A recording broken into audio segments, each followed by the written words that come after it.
নমস্কার বন্ধুরা, cook with dishes ফ্যামিলিতে সকল বন্ধুদের জানাই স্বাগত। বন্ধুরা, কিছুদিনের জন্য গ্রামের বাড়িতে এসেছি।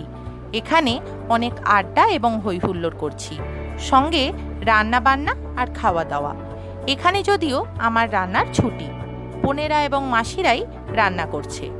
আমি আজ বোনের তৈরি একটি রেসিপি আপনাদের সঙ্গে শেয়ার করে নিচ্ছি। আমাদের আজকের রেসিপি সর্ষে দিয়ে বাটা মাছের ঝোল। দেরি না করে দেখে নেওয়া যাক বোন রেসিপি কিভাবে বানিয়েছে। গরম হয়ে এসেছে, যখন হালকা ধোঁয়া উঠবে তেলটা থেকে আমি কিন্তু এই হলুদ মাখানো মাছগুলোকে এই তেলে ছেড়ে দেবো।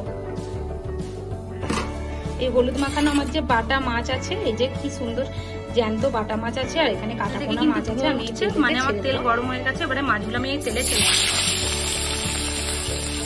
ছেড়ে মাছগুলোকে আমি লাল লাল করে এখন মাছগুলো লাল লাল করে ভাজা হয়ে গেছে, দেখতেই পাচ্ছ। এবারে এই যে কড়াতে আমার তেলটা গরম হয়ে গেছে, এতে আমি কিছু টমেটো কেটে তুলে দিলাম। এবার টমেটোটাকে আমি ভালো করে এখানে ভেজে নেবো। আর হ্যাঁ বন্ধুরা, আমি এখানে কিন্তু সাদা সর্ষে আর কালো সর্ষে একটু কাঁচা লঙ্কা দিয়ে আগে থেকেই বেটে রেখে দিয়েছি।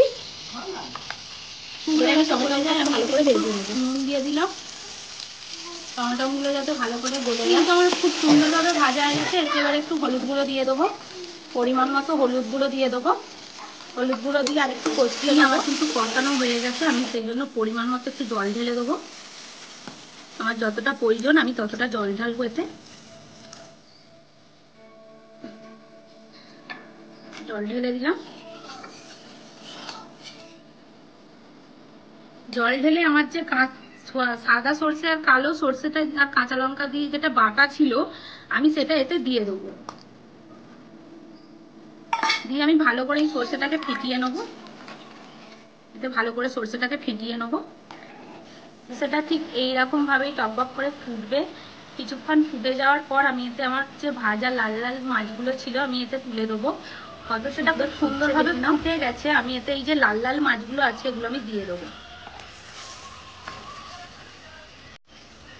আমি এই মাছগুলো দিয়ে এতে ফুটিয়ে নেবো একটুখানি।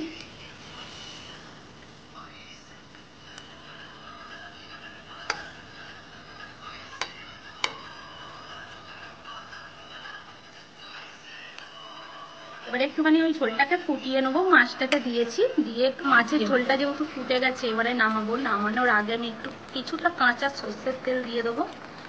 কাঁচা সর্ষের তেল দিলে কিন্তু টেস্টটা খুব ভালো আসে, সেই জন্য আমি কাঁচা সর্ষের তেল দিয়ে একটু নাড়িয়ে নেবো। নাড়িয়ে এবারে মাছটাকে আমি নামিয়ে নেবো। গ্যাসটা আমি বন্ধ করে দেবো। গ্যাসটা বন্ধ করে দিয়েছি, এবারে মাছটা নামিয়ে নেবো।